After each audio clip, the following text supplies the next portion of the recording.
రారండి ఏరుకోరు ఎవరును అదే కదా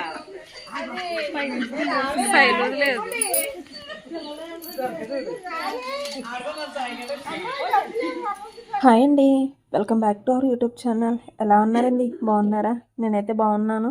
మీరు కూడా బాగుండాలని అయితే మనస్ఫూర్తిగా కోరుకుంటున్నాను. సో పండుగ సెలబ్రేషన్స్ అయిపోయాయి కదా. మీ ఇంట్లో పండుగ ఎలా జరుపుకున్నారో కంపల్సరీ ఒక చిన్న కామెంట్ అయితే చేయండి.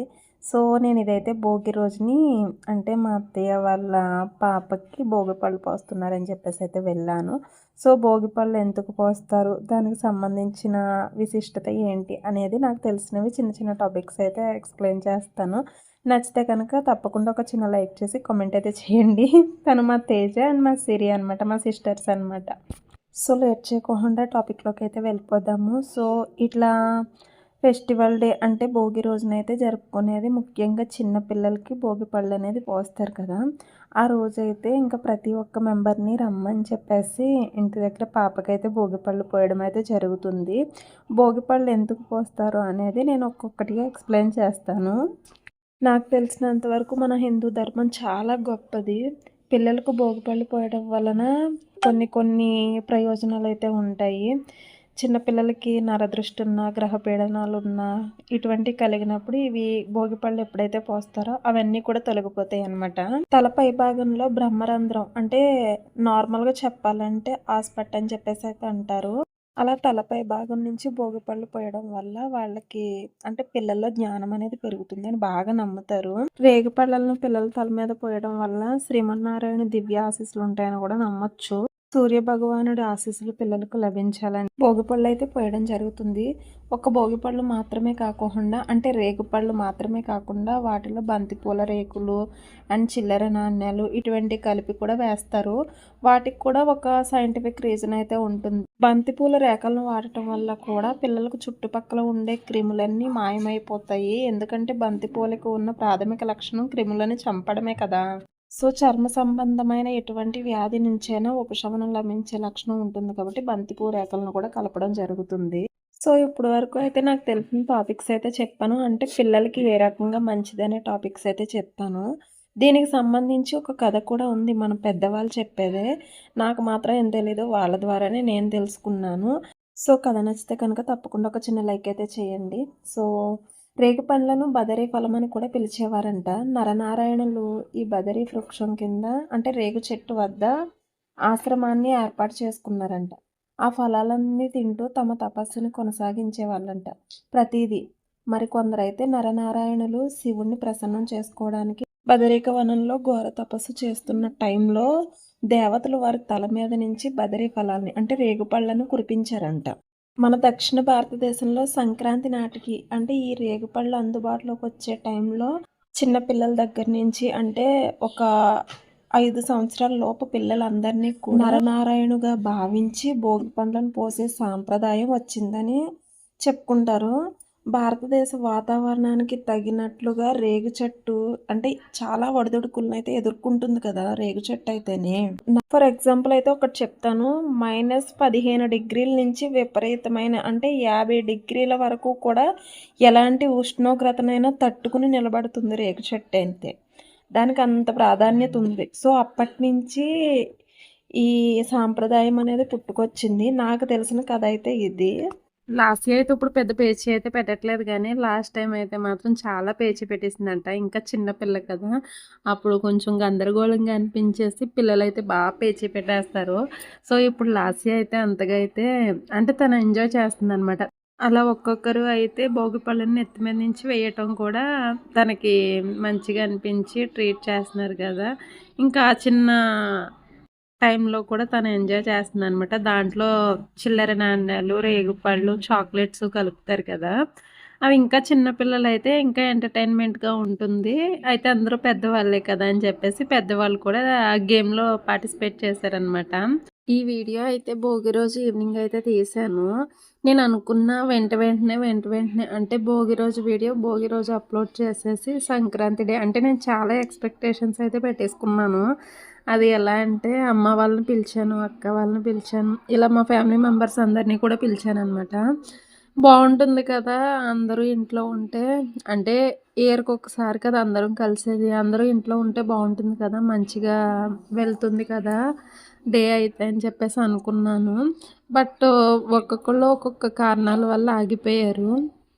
అందుకని చెప్పేసి చాలా డిసప్పాయింట్ అయ్యాను. చెప్పాలంటే ఆ 3 డేస్ పండగైనా సరే నేను కొంచెం డిసప్పాయింట్‌గా ఉన్నాను. ఎందుకంటే నాన్న వాళ్ళు నాకు ఇంట్లో లేరని చెప్పి కొంచెం బాధ అనిపించింది. అందులోనూ బాబాయ్ గుర్తుకు రావడం, ఇంకా దేని మీద కూడా కాన్సంట్రేషన్ చేయలేకపోయాను. నాకు తెలుసు రెగ్యులర్‌గా వీడియోస్ అనేవి పెడుతూ ఉంటేనే మనకి మంచి రెస్పాన్స్ వస్తుందని. బట్ ఎందుకో ఇంకా అంత కాన్సంట్రేషన్ అయితే చేయలేకపోయాను. ఇంకా అందుకని చెప్పేసి ఈ వీడియో కూడా నేను 3 డేస్ నుంచి ఎడిట్ చేయడం అయిపోయింది. వాయిస్ ఇస్తున్నాను, ఆగుతున్నాను, ఇస్తున్నాను, ఆగుతున్నాను. అలా అలా ఎన్ని డేస్ అయితే అయింది భోగి రోజు వీడియో అప్‌లోడ్ చేయడానికి. ఇలా యూట్యూబ్‌లో రన్ అయ్యేటప్పుడు రెగ్యులర్‌గా వీడియోస్ పెడితేనే మనకి మంచి రీచ్ అనేది ఉంటుంది. ఇలా ఎప్పుడైతే ఆగుతా, వెళ్తా, ఆగుతా, వెళ్తా ఉంటే మనం ఎక్కడ వేసిన గొంగలు అక్కడే అన్నట్టు అవుతది. బట్ నా విషయంలో ఎందుకో తెలియదు గానీ 1 ఇయర్ బిఫోర్ అయితే మాత్రం చక్కగా అదొక వర్క్ కింద పెట్టుకునేదాన్ని. డేకి ఒక షార్ట్ అప్‌లోడ్ చేయాలని. లాంగ్ వీడియోస్ ఎలాగున్నా సరే షార్ట్ వీడియో కంపల్సరీ డేలో ఒక్కటన్నా అప్‌లోడ్ చేయాలని చెప్పేసి ఇంకా అదే పని మీద ఉండేదాన్ని. బట్ నాకు మా బాబాయ్ అలా అయిన కాడి నుంచి కూడా అనుకుంటున్నా, ప్రతిసారి అనుకుంటున్నా. ఏమైనా సరే డైలీ పెట్టాలి లేదా వారంలో కనీసం 2 లాంగ్ వీడియోస్ చేయాలి అనుకుంటున్నాను గానీ, అసలు జరగట్లేదు. ఎప్పుడు కంటిన్యూ అవుతానో ఏంటో నాకే అర్థం కావట్లేదు. ఒకవైపు ఇలాగా అప్పుడొకసారి, అప్పుడొకసారి లాంగ్ వీడియో చేసేటప్పుడు కూడా అనిపిస్తుంది. సిగ్గుగా కూడా అనిపిస్తుంది. ఏదో అటెండెన్స్ ఏయించుకోవడానికి వీక్లీ 1 టైమ్ అయినా లేదా 1 మంత్‌కి ఒకసారైనా అటెండెన్స్ ఏయించుకున్నట్టు ఒక్కొక్క వీడియో పెడుతున్నాను. అండ్ ఇంకొకటి ఏంటి అంటే నాకు దీంట్లో ఏదో అమౌంట్ వచ్చేస్తది. ఏదో ఒక లెవెల్‌కి వెళ్ళిపోదాం అనే ప్లాన్స్ అయితే అసలకి ఏం లేవు.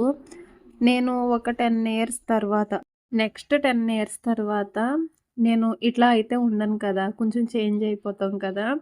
అప్పుడు కొంచెం నా లైఫ్ వెనక్కి తిరిగి చూసుకుంటే ఎలా ఉంది?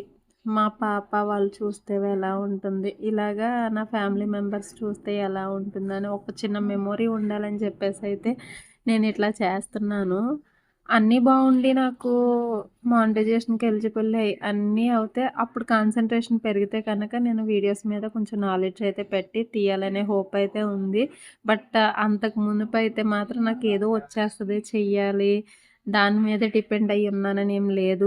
ఇంట్లో మా మాయ వరకు అయితే ఎంకరేజ్ చేస్తారు. బట్ నేనేంటంటే నాకు మా పిల్లల వరకే కానీ, మా అమ్మమ్మ వరకే కానీ, మాయ వరకే కానీ, ఇంకా మా చేలో వరకే కానీ ఏది కూడా నేను ఆపకుండా దీని మీద డిపెండ్ అయితే ఉన్నాను. అలా అని చెప్పేసి నేను ఎవరిని కూడా తక్కువ చెయ్యట్లేదు. అలాగ అన్ని వర్క్‌లు చూసుకుంటా వాళ్ళ యూట్యూబ్ మీద కాన్సంట్రేషన్ చేసేవాళ్ళు కూడా ఉన్నారు. నా వర్క్ అయితే నాకు ఎక్కువే. అవి క్యారీ చేస్తూ అంటే వాళ్ళని చూసుకుంటూ దీన్ని నడిపించాలని చెప్పేసి ఒక నాలెడ్జ్‌తో అయితే ఉన్నాను. సో, ఫైనల్లీ భోగిపళ్ళు పోయడం అయితే అయిపోయింది. అత్తయ్య అయితే ఇంకా వచ్చిన వాళ్ళకి చిన్న గిఫ్ట్ ఐటెమ్ అయితే ప్లాన్ చేశారు.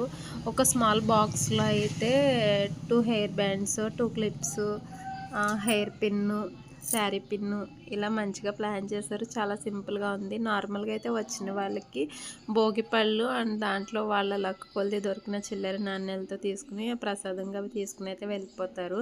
బట్ అత్తయ్య అయితే ఇంకా అలా కాకుండా అయితే చిన్న గిఫ్ట్ అయితే ప్లాన్ చేశారు. చాలా బాగుంది. నాకైతే నచ్చింది కూడాని.